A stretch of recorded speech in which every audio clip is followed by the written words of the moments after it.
All right, we are back in better than ever on the Final Whistle podcast, brought to you by Just Toast, the ones that know how to get it toasted. You heard that right. We are the Final Whistle podcast. Joe and I ran into some naming and rights issues with the other name that we had, and we don't have enough money to fight it, so we had to switch over to the Final Whistle. Yeah, we podcast. did. And honestly, I like it better. Yeah, it's got a nice ring to it. A nice whistle to it. Yeah, it does. So that's the new name we're going to go with rolling forward from here on out. So, a lot of things happened this weekend. A lot of major headlines in both college and the NFL. And we're just going to get rolling right into it. We're going to do a new segment that we're going to start. It's called Nate's Greats. I'm going to give you 5 games every week, college, NFL. As we get closer into the basketball season, I'll give you some basketball season takes that I have. And I'm just going to go over what I thought was the great games of the weekend. So, let's roll right into that, shall we? Yeah, let's do it. All right, at number 5, I have the Giants versus the Eagles last Thursday night.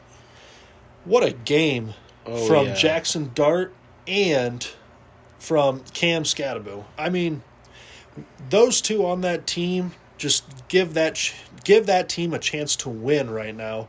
Cam Scatterbo was a guy that franchise needed a spark, and he has given them that spark, I feel like, since even before Saquon's last couple of years there. He's been really doing things that New York's just not used to seeing, and that's bringing back a toughness to that team. That's bringing back a winning mentality to that team. And it's really starting to get the whole team gathered together. I think Jackson Dart is buying into it. And I just think that as long as those two are on that team, they give New York a chance to win football games. Absolutely. I think that team needed energy, and I think both of them, they kind of have a dynamic duo type of situation going on. I think they really elevate that team and give them that energy they're looking for. And as we saw, they stunned the Eagles. And it was a very awesome game just to watch and witness, because I don't think anybody expected that to happen. I mean, Cam Scatterbo, 3 touchdowns, just insane. Yeah, and on the other side of that, you have the Eagles, and the Eagles now you're on a 2-game losing streak. You were with which people saw as probably the best team in the NFL to start off the season. It would probably be between them and the Bills. I would say it would be pretty close between those two. And you lose 2 games now. And this is, I mean, Nick Sirianni, all the talk is, he's a good coach and everything else. And I truly believe he's a good coach. I think he's a good coach. Well, you know what good coaches do? They get your team back up off the deck after a 2-game losing streak, and they get you ready to go. I think they're going to be fine. As long as you have Jalen Hurts in the backfield, I'm a big fan of Jalen Hurts. As long as you have Saquon Barkley back there, I don't think they're going anywhere. I think they're going to be just fine. You lose 2 games, I'm not going to overreact. I think they're still going to be just fine. Yeah, absolutely. It's early on in the season. You can't really judge it based off of 2 losses. It's football. Yeah. At number 4, I have the Chiefs versus the Lions. Oh, boy. Now, that was an interesting game. The Chiefs this year at home have looked really good at home this year, and they've looked not so good, away, but they've looked really good at home. I mean, we saw what they did to the Ravens at home earlier on this season. Now we see what they do to the Lions on Sunday night, and I think the Chiefs are what everybody thought they were going to be. Maybe everybody thought they were going to be a little better, but at the end of the day, they're still really good. You can't count them out. And I said that on last week's pod. I said you cannot count these guys out. And they continue to surprise you. And the Chiefs are going to get back another weapon this week. And Rashee Rice, he's coming off of suspension. He is to be back this week. And so you're going to give Patrick Mahomes another weapon moving forward. And I think that they're going to still be right in the conversation. Yeah, I mean, if you have Patrick Mahomes on your team, you're always in the conversation. Doesn't matter who he has throwing to. We'll see how Rashee Rice does. He hasn't played a game this season, so we'll see how their chemistry is, see how good he plays going forward. Well, if it's anything like it was in the past, I would think they're going to be just fine. Those two had a really good thing going before Rasheed was done last season, so I think they're going to be pretty good, but haven't played a game this season, so there is always that thought. Turning into the Lions, on the Lions side of this. The Lions side, I don't know what to think about the Lions. I mean, they look really good, and then they look really bad like they did Sunday night and against the Packers. I mean, I don't know. Another team that I think is really good at home and on the road, maybe not so good this year. They probably have some things that they need to figure out yet. It looks like they still have things they need to figure out. But then you watch a game when they're completely dominating and, they look like the Lions team that was playing last year. I agree. I think they had multiple chances to win that game. Came the first touchdown drive of the game. They did a trick play. David Montgomery threw it to Jared Goff for the touchdown, but it was later overturned. Yeah, what the hell was that? I do not know. There was a lot of controversy with that call. A lot of people saying it was rigged with they calling it back like 6 minutes after the play already happened. They let them celebrate. They let them do all their... I mean, I was just talking the play call. What the hell is up with that play call? I don't know. You have a guy like David Montgomery in your backfield. Just run it up the middle. I don't know. Dan Campbell always likes to try things. And against, lesser teams, I think you can go ahead and give them a try. But when you're going up against the Kansas City Chiefs, you can't just pull something out of your back pocket like that. And it backfired on them. Yeah, and I don't know. I didn't agree with the play calling there at the start of that game. You have David Montgomery on your team, and I think the first 2 downs for sure they run it like straight forward with Jahmyr Gibbs, and they get nowhere. And then you try passing it on 3rd down, it's incomplete, and then you're to 4th down. I mean, you have David Montgomery on your team. Use him. That's what he is good at doing. Handle the ball, let him go up the middle. Yeah, but they chose not to do He's that. good getting through traffic, and it reminds me of the old Seahawks-Patriots game where they passed instead of just handed it to Marshawn Lynch. Yeah, absolutely. All right, number 3, we have UCLA at Michigan State. There's something to be said for the UCLA team and getting a coach that inspires players to win. Because, don't look now, they've won 2 in a row. Everybody had wrote them off. Everybody had said, you just had an emotional win over Penn State. You were at home. You were on the West Coast. We'll see how this goes next week. Okay? You got to travel to Michigan State. You're coming off, your big Super Bowl win of the season. And we'll see how it goes. Well, they answered the call. They showed up at Michigan State. It wasn't even a game. They pretty much led the game the whole way, and they looked really good. Absolutely, and I actually picked UCLA to win that game just because I think they had so much momentum going in from the Penn State win. I don't think they were going to let anybody stop them, honestly. I think they played really well, and they stunned everybody, in my opinion. Yeah, and And Michigan State is not a great team. They're not what Penn State was, but that's still a really good win to go on the road and do that. Nico is looking like the quarterback they thought they were getting. It looks like the quarterback that Tennessee didn't want to get rid of, but they did. He's turning into that quarterback. So really good things in UCLA right now. I think the play caller that they have, just Jerry, I think just give him the job at this point for an interim coach. Let him continue to coach out the rest of the season and then make your head coaching hire, for the next future years after the season. Kind of let him develop, see what he does with this team. But I think he's got things rolling there right now.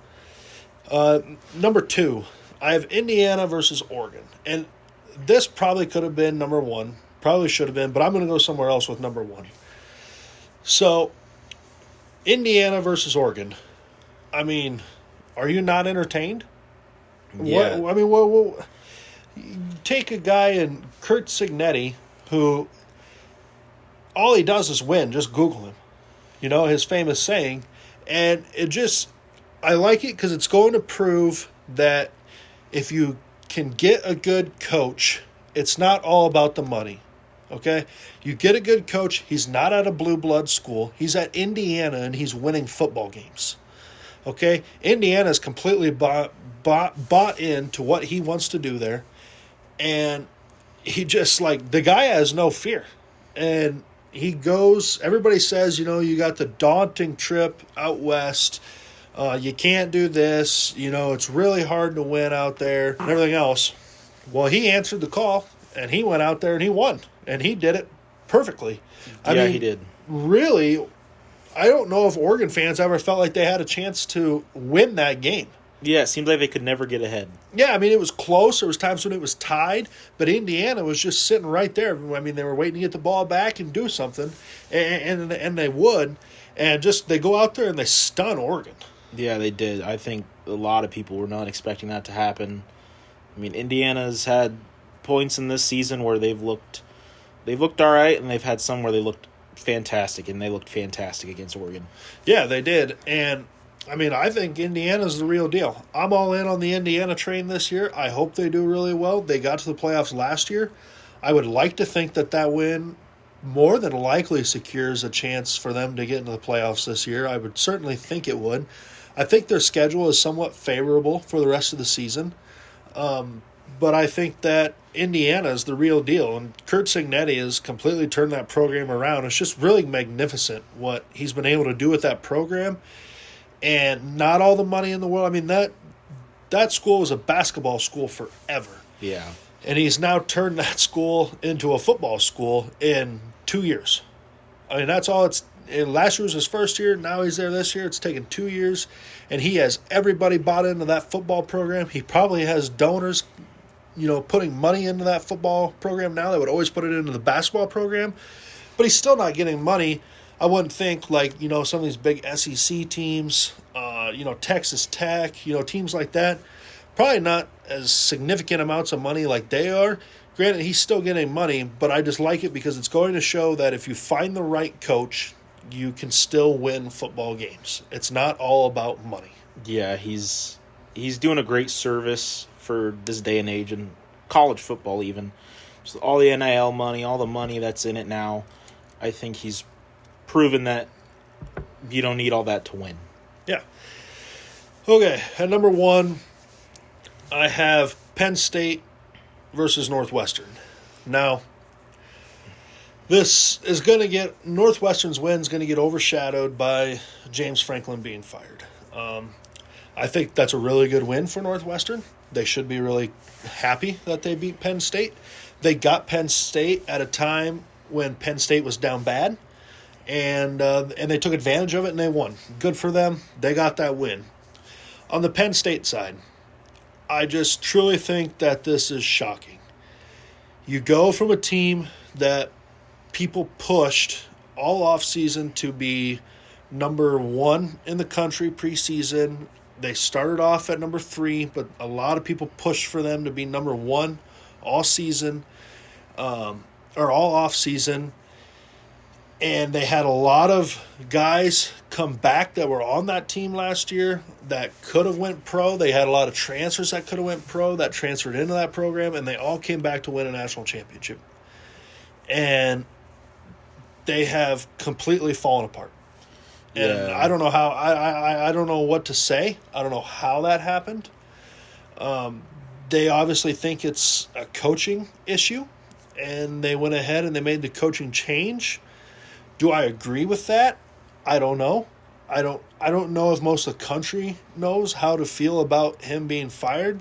I know it goes to show that wherever you are as a coach, your job is not safe. He was there for 12 seasons and he got fired.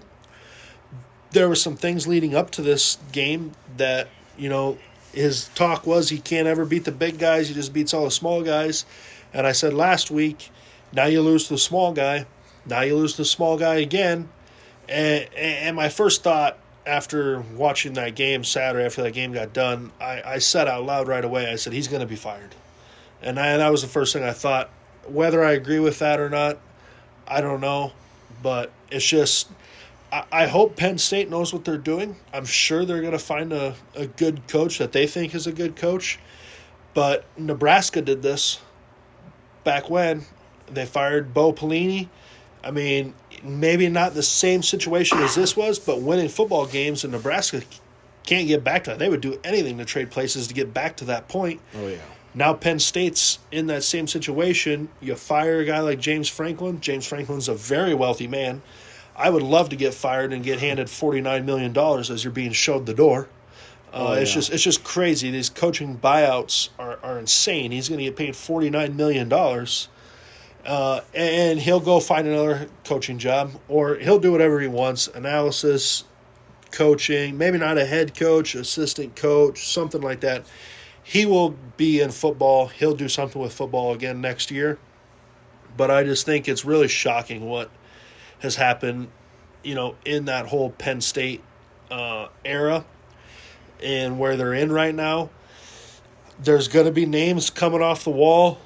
Probably the rest of the football season, we've already seen some names. Matt Rule is going to be one. Is going to be a name that's going to be thrown around a lot. Nebraska's head coach. He played at Penn State. He's a Penn State alum. He's always vocally said he would love to get back to Penn State. So I would think that he's going to be in that coaching conversation.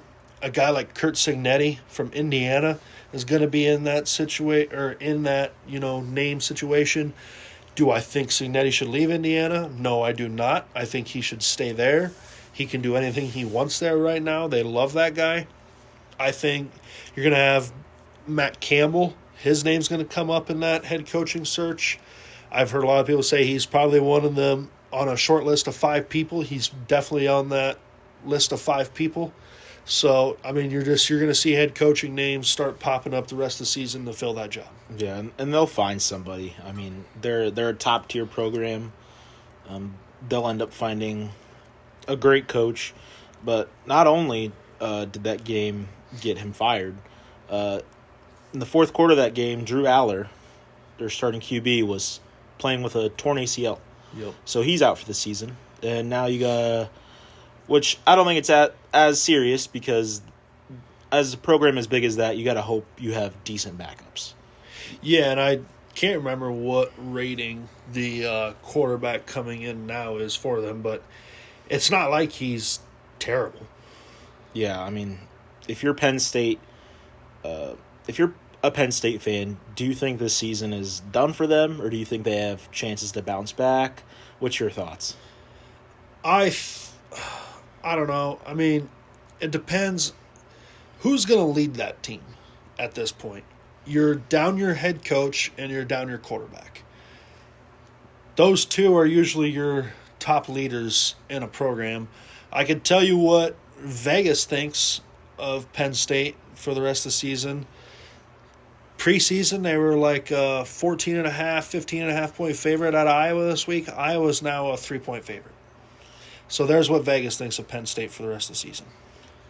Yeah, it's unfortunate when you see a team that was predicted to do very well this season, and now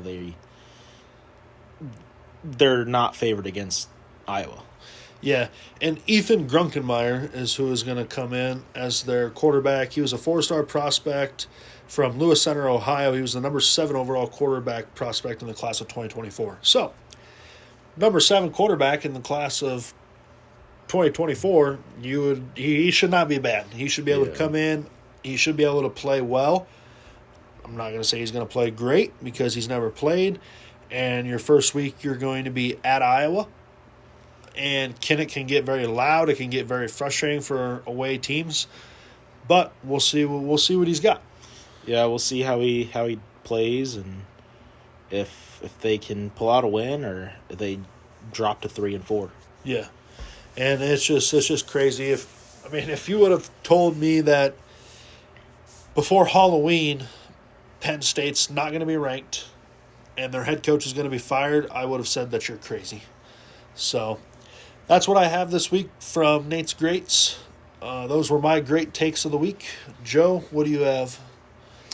We have a new segment for me.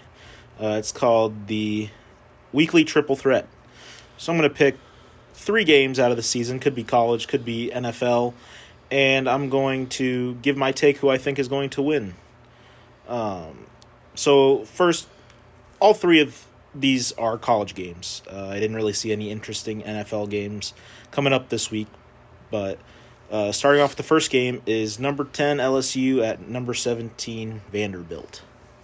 That'll be an interesting game, 2 ranked teams. But I'm going to pick LSU in that. They have a winning history, obviously. What are the points in that game? Do you know? I'm not sure. I can find those for you. Yeah, LSU they have a winning history. I mean, they've been one of those teams you talk about for years and years on end. So Vanderbilt's a 2.5-point favorite. Oh, okay. So you're taking LSU? I am taking LSU, who's considered the underdog in this situation. My second game, it's between Georgia, who's ranked number 9, I believe, and Ole Miss. Ole Miss. Yep. And I'm going to take Georgia in this.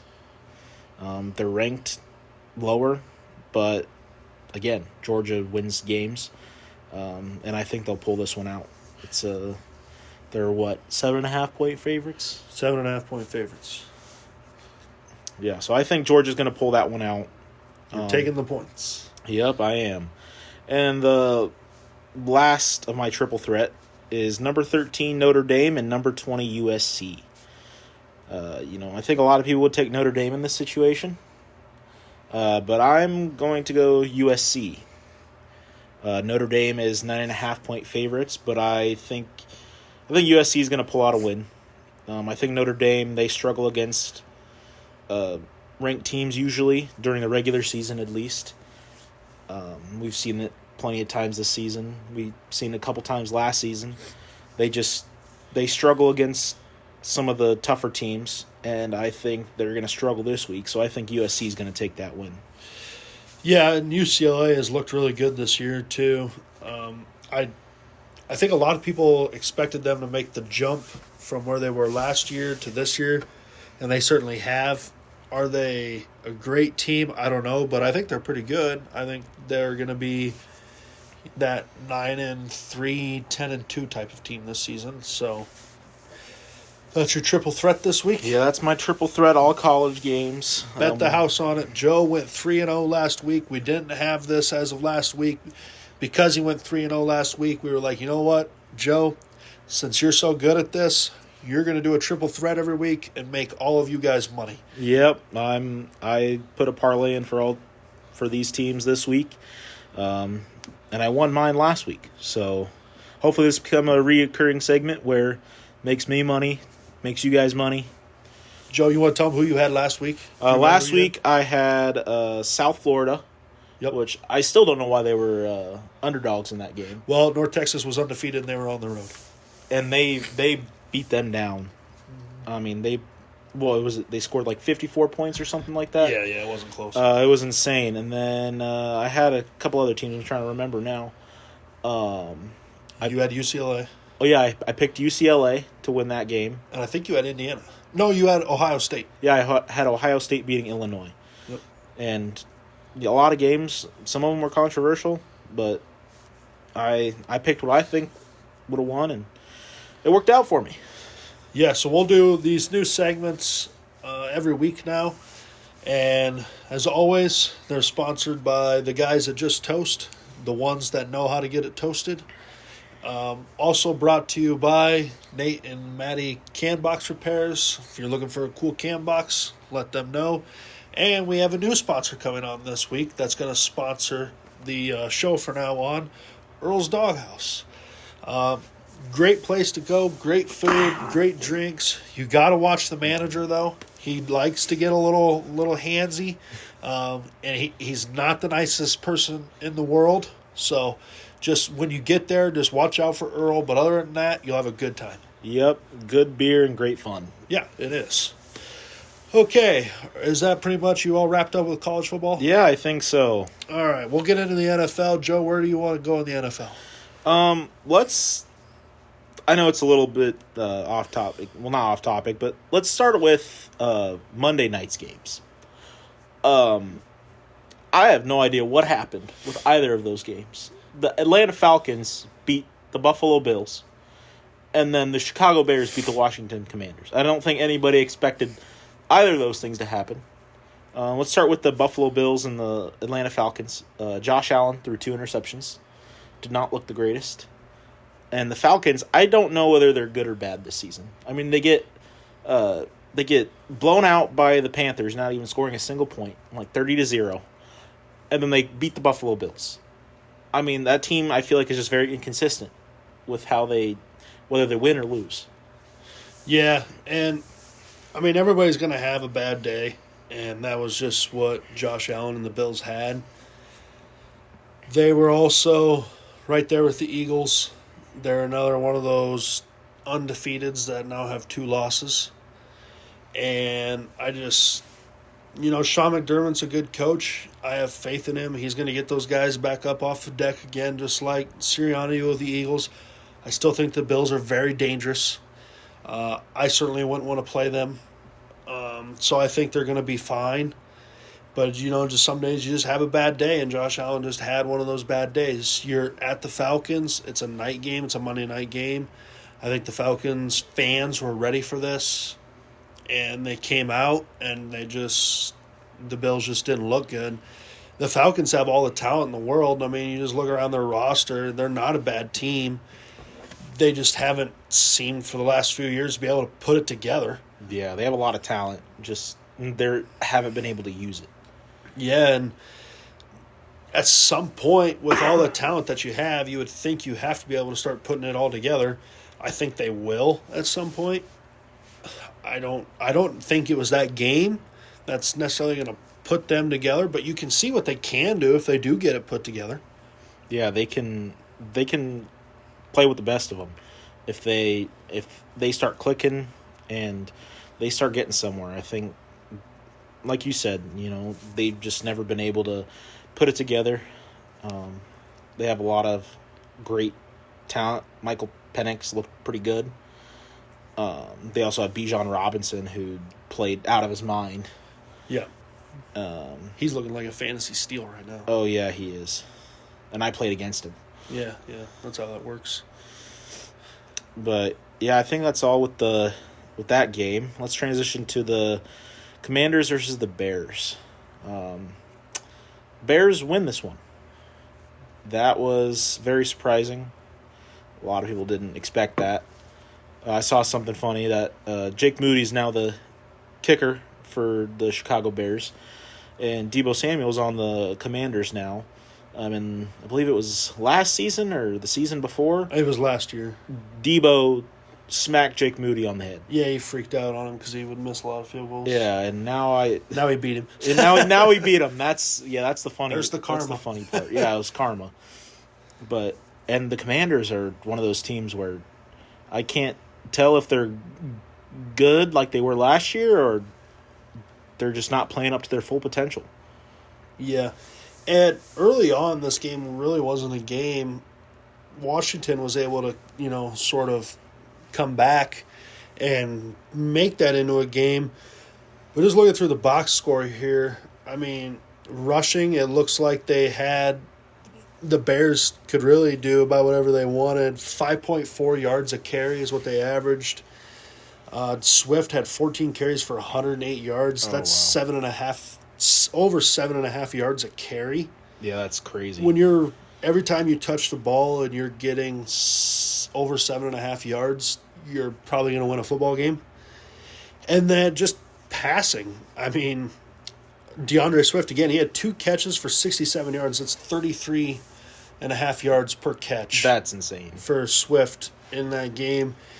They passed for little under 15 yards a play when they passed, 14.8 yards a play when they passed the ball. So really, I mean, the Bears were moving the ball at will. Just comparing this over to Washington, Washington averaged 4 yards per carry when they carried the ball, and they averaged 11.1 yards per play when they passed, which is 11 yards is still really good. I mean, every time you pass the ball, you're averaging a first down. Yeah, I don't think the Commanders really played. At least the offense didn't really play bad. It was just I don't think their defense could stop the Bears. Right. So, yeah, I just think that, and Washington's banged up right now. You're without Terry McLaurin. You're without a few of those wide receivers. And I don't know. But good for Chicago. I think this is what they've wanted to see Caleb Williams become. I'm glad that he's showing glimpses of what he can be. And, that was both of the picks in that draft playing against each other, Williams and Daniels. And a lot of people said that, Daniels should have been the quarterback over Williams. He wasn't. Williams was drafted first. And, hey, Williams goes out there and proves it and gets the win. Yeah, I mean, we'll see if the Bears, I don't know if this was a fluke game or, I mean, there's been games this season that really looked really good for a quarter or a half, and then they start not doing so great. But this game, it seemed like they just kept carrying on that momentum quarter after quarter. Yep. Another big win has been the Panthers' walk-off field goal against the Cowboys. Yeah. Is that really a big win? I'd say it's more so big because I feel like the Cowboys' offense has played out of their minds. I mean, Dak Prescott's playing really well, but the Panthers win. I think that says more about Dallas's defense than it does Carolina's offense. But I still think it was a surprising win in a lot of people's minds. I think a lot of Cowboy fans are very salty about that loss. Yeah, I mean, just losing to the Panthers right now in general probably isn't what you want to see. But the Cowboys have been suspect all year. I mean, they're 2-3-1. And Carolina's 3-3. They're 500. It's not like they're a horrible team. But Dak Prescott played well. 261 yards, 3 touchdowns, no interceptions. They had no run game at all. They averaged 1.6 yards per carry, the Cowboys did. That ain't going to get it done. No, it's not. Javonte Williams was averaging 2.2 yards a carry. And then offensively, you had some going in the passing game. George Pickens was really good. He played probably the best game he's played in a long time, Steelers or Cowboys. And, yeah, when you're running the ball for 1.6 yards a play, you're in trouble. Yeah, and like I said, their run game was not very good at all. I mean, their passing game's probably one of the best this season in the league. But yeah, their run game and their... Well, Javonte Williams hasn't been horrible. No, he hasn't, but this game just wasn't working for him. Yeah, and like I said with Josh Allen, everybody has their bad days. He's having one of those days that day. It's just not a good day for him. Yeah, it wasn't. Another big thing, you being a Cardinals fan, you guys are this close to beating the Indianapolis Colts without Kyler Murray. Yep. How'd that game make you feel watching it? Did it give you a little bit of hope, or were you missing Kyler Murray? What was your mind running through with that game? I mean, I was happy with what they were able to do. You're able to stick with the Colts in that situation. That's not an easy situation to be in. You lose your starting quarterback, and then you go on the road to the Colts. Everybody's got you, marked for dead in that game. Nobody cares to watch that game. It's going to be a blowout, and the Cardinals made sure that didn't happen. Jacoby Brissett used to play for the Colts. I think that's kind of like a homecoming for him. Kind of wanted to show what he can still do. I think he played a good game. He kept the Cardinals in there. We had virtually no run game that whole game. But and it took some guys, that you usually don't see a lot of to help, put up numbers in that game. Zay Jones leads the team in receiving yards. Elijah Higgins has some big catches, and you lose Marvin Harrison halfway through that game to a concussion. So you're down another player. But, I mean, I don't know. I think I already knew the outcome of that game before going into that game. I didn't have much hope in us winning. I was just happy with the way we lost, if that makes sense. Yeah, that makes sense. I mean, you knew that they probably weren't going to win, but you were happy with they didn't give up and that they played a hell of a game. Yeah, we put up a hell of a fight in Indiana there. Yeah. And transitioning to my team, the Pittsburgh Steelers, they got their first divisional win this season. It was their first divisional game in general this season, but against the Browns, who that first half was a field goal contest.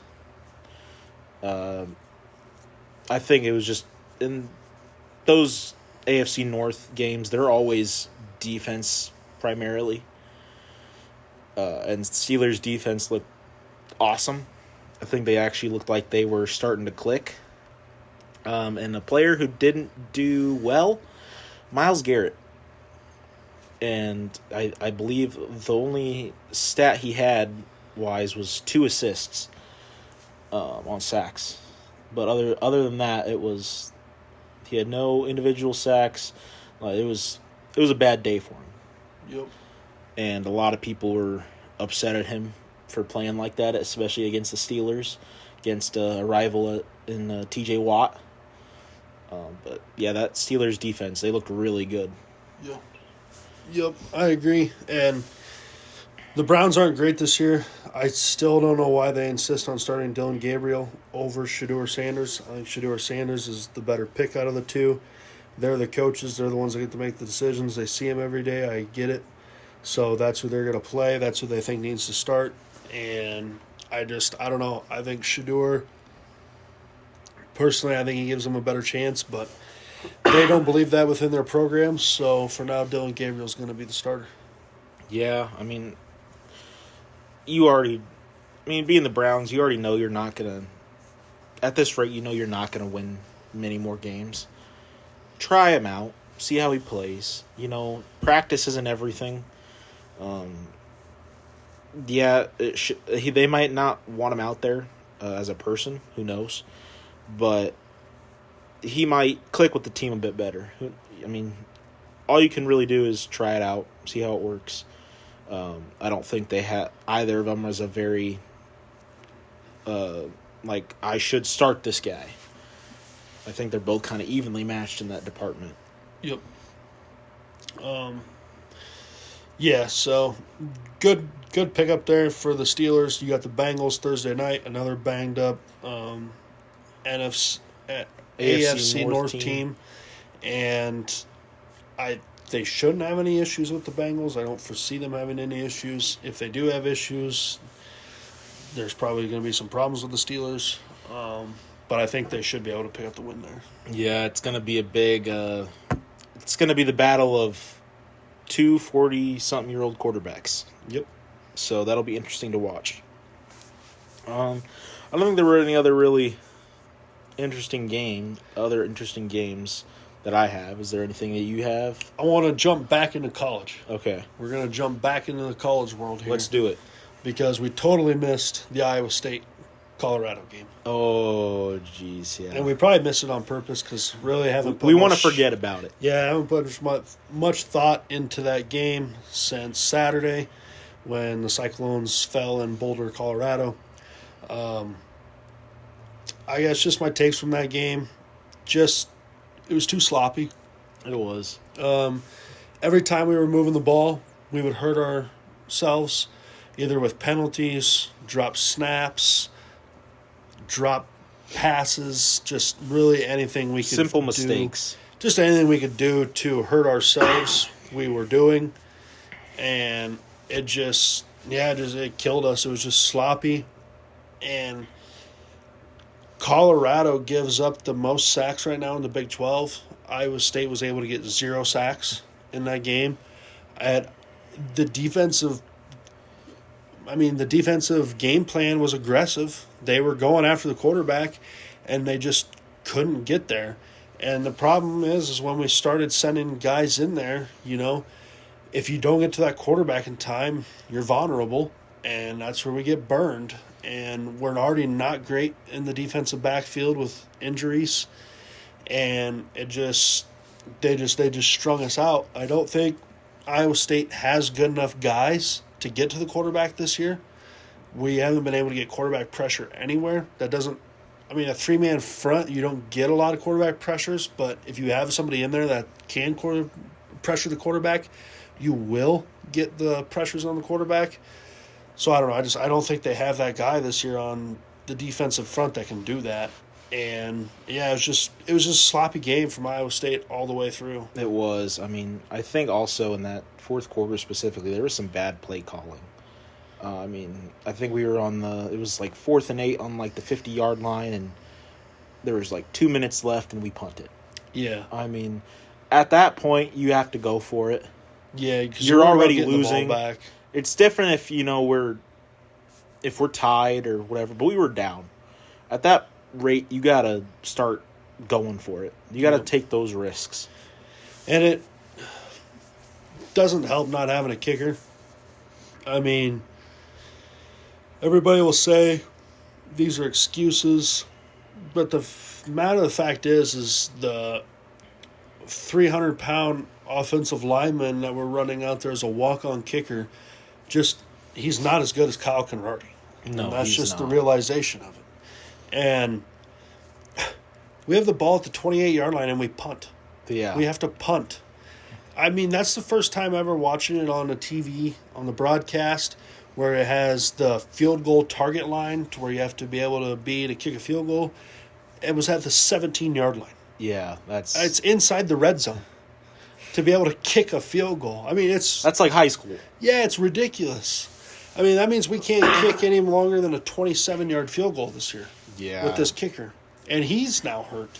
Yeah, that's why we had a lineman. Yeah, and nobody knows the status of, the third string there. Hopefully he's fine. Hopefully he will be back at this point. We have to hope. I'm glad Iowa State's going into a bye week this week. We really need this bye week. I think there's maybe a small chance that Conradi is back after the bye week. I don't know. We'll see what happens. I hope. That's all I'll say. I really hope. And, I was worried about this game because our starting running back, Carson Hansen, was out with a concussion. But Abu Sama looked awesome. He did a lot of really good things in that game.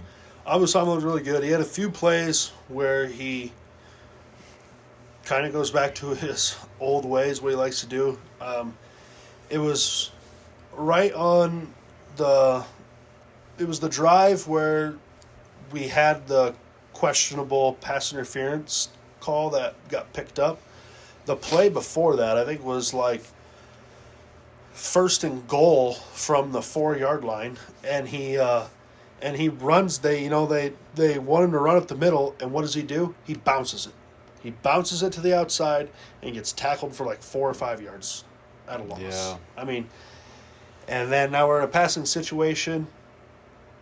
You throw the ball into the end zone, and as your guy's getting drugged to the ground, and they throw the flag, and then it gets intercepted. A lot of people are going to say that play call is what changed that game. That's what lost Iowa State that game. Here's the point of the matter. It never comes down to one play. Yeah, the game should not come down to one play. My counter to that is, what about all the drop passes we had? What about the penalties we had? You don't think that decided the game? It was just that pass interference that decided the game? I don't buy it. I don't know what side of the fence people are on. I think you have an argument either way. The reason they picked that ball up, or that flag up, is because it was intercepted, and the refs deemed to say that the ball was not catchable anyway. But then people are going to say, if he wasn't getting drugged to the ground, he would have had a chance to come back and fight to catch that ball. Yeah, it's a tough call. I know Matt Campbell was not happy with that call. A lot of Iowa State fans were not happy with that call. But it makes sense if it was intercepted in that play, even though he was being dragged to the ground first and they threw the flag. If it got intercepted, then I understand the ref's ruling. But like you said, it shouldn't just come down to one play. You just gotta play your hardest the entire game. Doesn't matter what the refs do. All that, it's up to you and how you play football. And yeah, it didn't look great that game. Like you said, we're on a bye week, so we play BYU after this at home. Yep. And then Arizona State right after that. So it'll be a pretty tough back-to-back. Thankfully, both are at home. But Arizona State got blown out by Utah. And they didn't have Sam Levitt. Yeah, they didn't. But I would like to think if they have Sam Levitt, that game probably looks a lot different. And this week is going to be the Holy War. Is this week? It's Utah and BYU. There's a chance BYU comes into Ames, not this weekend, but the weekend after, undefeated, top 10 team. yeah, there's a potential there. Coming into Jack Trice Stadium. And if you ever want a time to bounce back, there's your opportunity right there. Yeah. And hopefully, I think all Iowa State fans hope we get Kennardy back after the bye. It sounds like there's a small chance, not a likely chance, but a small chance he comes back after that. And I guess we're just going to have to see what happens with that. We'll have Carson Hansen back. He was in concussion protocol, so we will have him back and ready to go. But Colorado's not a better team than Iowa State. I truly believe that. They were that day. Yeah, like we said about the Bills and the Eagles, they just caught us on a bad day. Yep.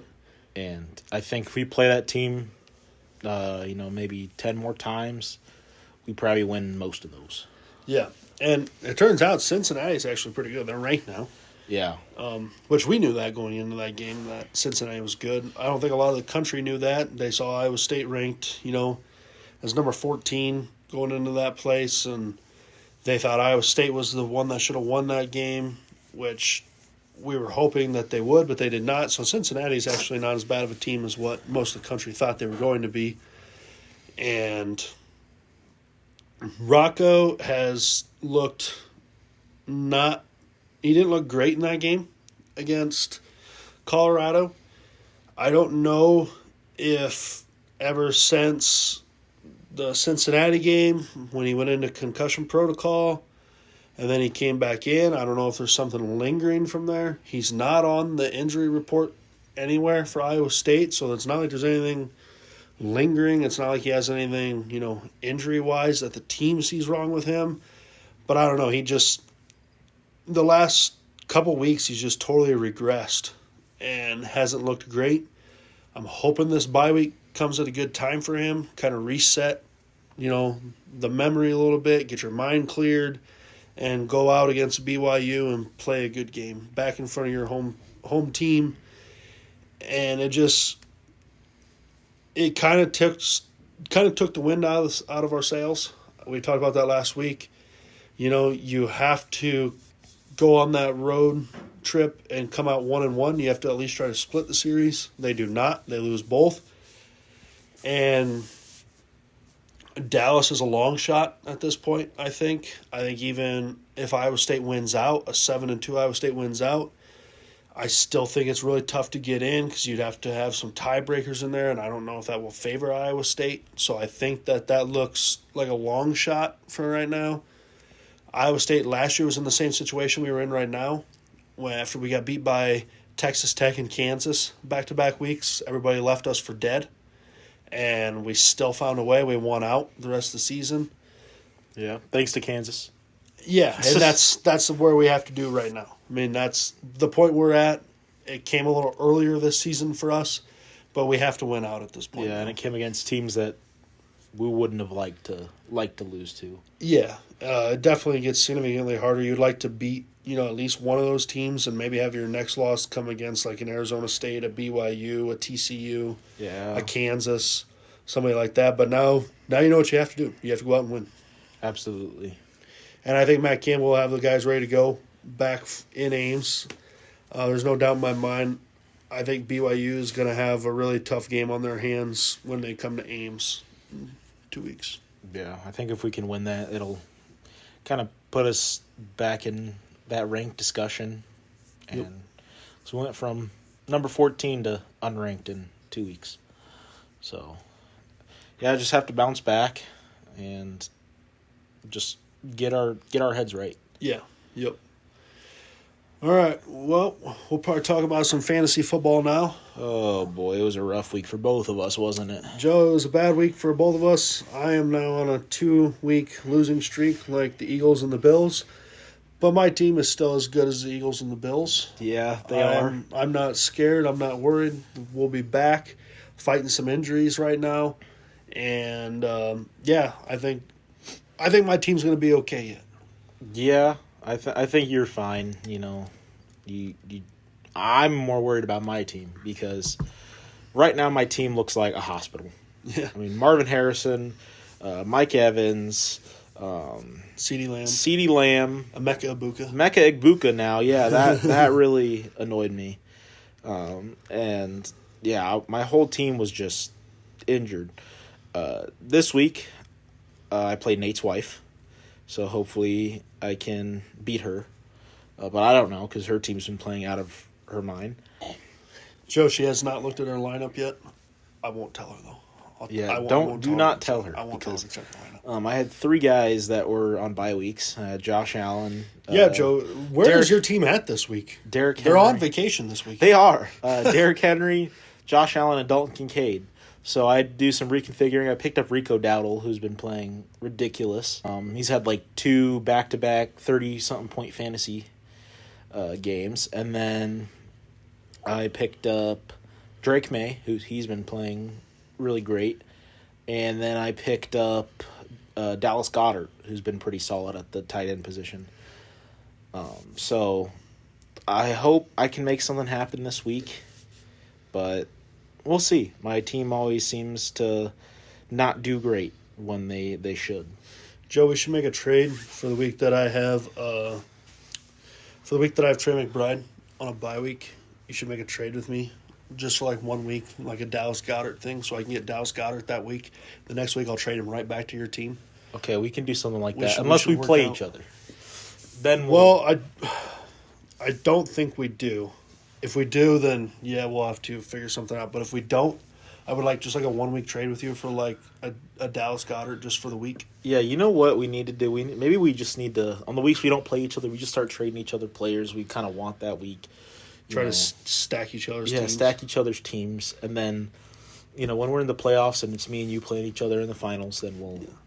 Let's stack our teams when we play Sean. We'll stack our teams when we play Sean. And I played Sean's girlfriend this week, and she blew me out of the water. Yeah. She scored like 170 points. Well, good for Ariana, just as long as Sean doesn't win. Yeah. But Bijan Robinson had like 30. Yeah. H-Han on the Dolphins had like 30. And Jackson Smith and Jigba had like 30. So that's pretty much all my points that I had this season. I think I had like 76 points this week, maybe that. I also had Dalton Kincaid in at tight end because he was questionable, but then he ended up not playing. And my only other tight end was Jawan Johnson, who the first 2 weeks he played really well.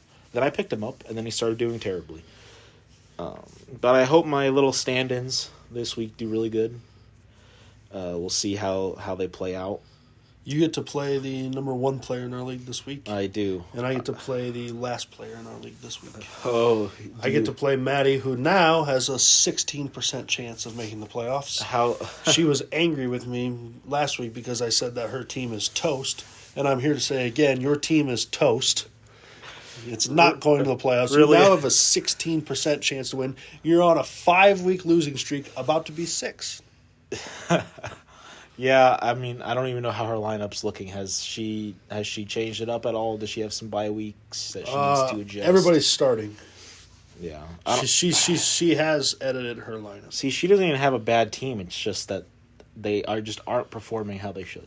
But I feel like that's just fantasy in general this year. Well, Kenneth Walker's not great this year. No, and he's had a couple of really good games, but she keeps starting T. Higgins.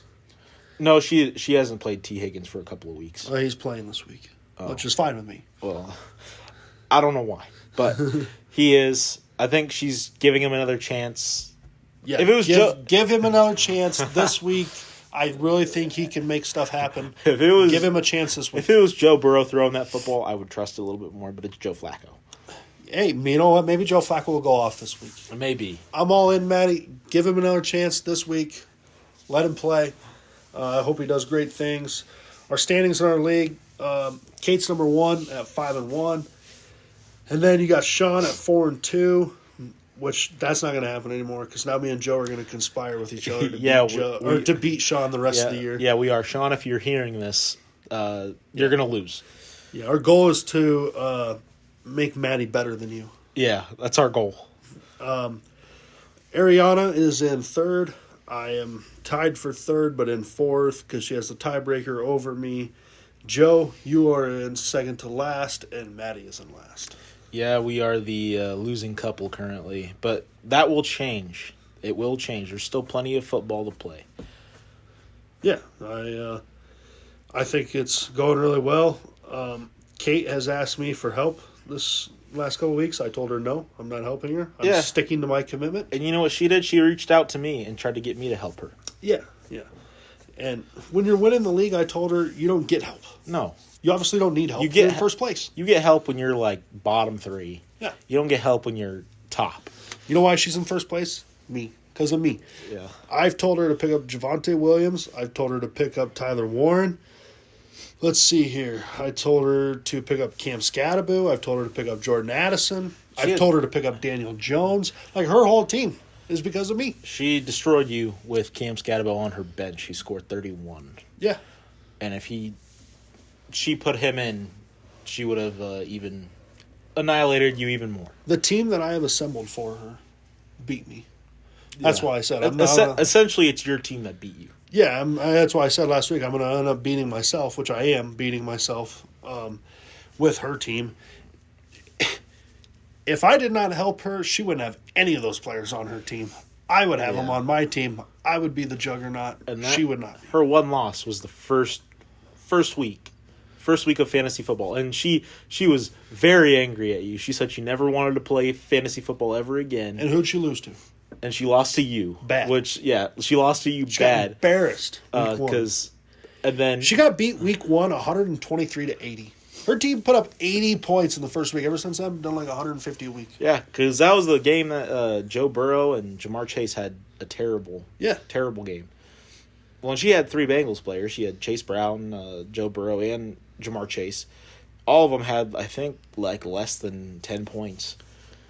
Yep. And she was really mad. And then the next game, they were starting to do really good, and then Joe Burrow went out. So she has on her team, she has Puka. At least you're not going to have to play Puka. She has Garrett Wilson. You're not going to have to play Garrett Wilson. They will both be out this week. Thank you the won't gods. Have to play either of those two, especially Puka.